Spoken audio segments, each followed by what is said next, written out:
Hi, I'm Dr. Adam DeWitt, and I am here to help you find ways to do it better. Whether that is overall wellness, nutrition, exercise, or just dealing with that pesky neck or low back pain, this is the place for you. Our topic for today is sleeping with sciatica, or rather, how to do it better. Stay tuned.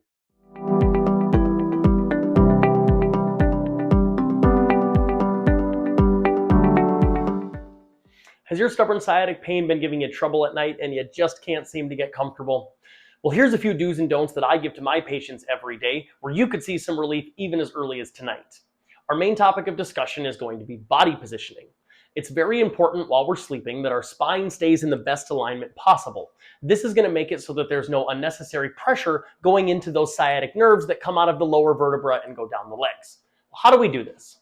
Well, my main recommendation where I've seen patients get the most amount of relief from is side sleeping. I like to use a decently thick pillow, something with this kind of contour where it cradles your head is nice. Too thick and you're going to be messing up your alignment in the cervical spine this way, something not thick enough, and you could be kinking your neck or putting some unnecessary pressure on the shoulder, which could cause some issues that we're going to go over in a different video. Next, what you're going to want to do is ideally having another pillow here that can kind of go between the legs just like this. Now this is going to help take some pressure off of the knees and also aid in keeping those hips nice and square. And as you can see, this is a nice neutral position for the spine to be in, very comfortable. You should be able to feel a lot of relief. The other position we're going to go over is back sleeping. Now I recommend back sleeping if you have a little bit more of a firm mattress, then side sleeping isn't going to be as comfortable. The other recommendation I'm going to make is one of these nice special cervical pillows. Definitely going to be more comfortable, helps to support the neck, promoting that nice neutral cervical curve there.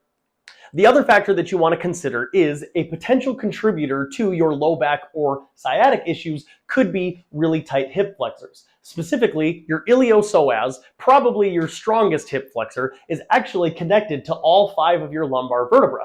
So if that's tight, uncomfortable, inflammation in that muscle, that does put a lot of pressure on that low back. So something that we can do to help depressurize that is if you take another pillow, something like this, maybe something a little bit thicker, but to go under the knees like that, and that is going to help take a lot of the pressure off of that low back. Something else that you could do is if you put a smaller pillow, flatter pillow, maybe even a thick towel under the small of your back here, that also helps to promote that natural lordotic curve, will also help take a lot of the pressure off of that low back. Definitely give that a try. Well, we've talked about the do's, now we're going to go over some don'ts, and I really only have one don't, and that is stomach sleeping.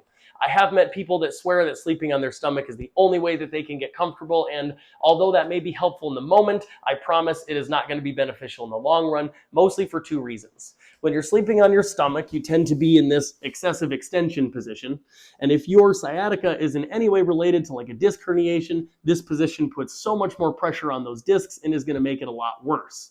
The other factor is sleeping on your stomach, you tend to have your head kind of turned to one side, and your neck being in that position all night long is also going to have some long-lasting negative effects. Now, if you happen to have something like this, that little face hole, by all means do what you got to do, but that really is a habit that we need to try to break.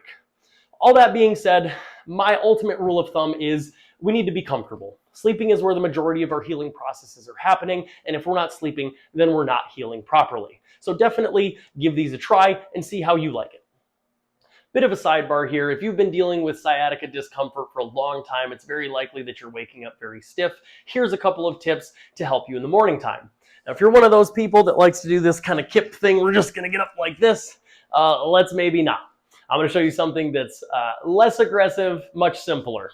So we're gonna start out on our back here, like this, and then into our side position. And all you want to do is kind of move your legs towards the edge of the bed. Once they start to hang off, let gravity do the work, bit of a momentum shift, and just up nice and easy like that. Very non-aggressive, very simple. Now, when I wake up really stiff in the morning, something that I like to do to help kind of decompress my back is we're just going to lay on our back like this, get rid of the pillow so you're nice and flat, bend the knees up like this, and we're just going to swivel the knees back and forth. Side to side. If one side is more comfortable than the other, then hang out on the other side for a little while, but maybe about 10 times back and forth. This is a really good way to get those lower segments opened up down there. And just like that. Now, generally, I don't recommend much stretching in the morning. We tend to be very dehydrated in the morning. My recommendation is to kind of use these tips to get you out of bed, drink a full glass of water, and after things have loosened up, then maybe look into a bit of stretching, or ultimately stretching before bed is a really good way to help loosen things up to make you not as tight at night and hopefully not as tight in the morning. Give it a try. And just a bit of a disclaimer, I'm not your primary care physician. I might not even be your chiropractor. These are all just suggestions I've gathered through personal experience, research, or things that I deal with every day in my practice. Unfortunately, it's not a one-size-fits-all. You might need to experiment a little bit and figure out what works best for you. As always, if you did enjoy the content, throw the video a like, subscribe to the channel, turn on the notifications, and leave us a comment down below. Let us know any of the topics that you're interested in finding ways to do it better. I am Dr. Adam DeWitt. Have a blessed day, and we will see you next time.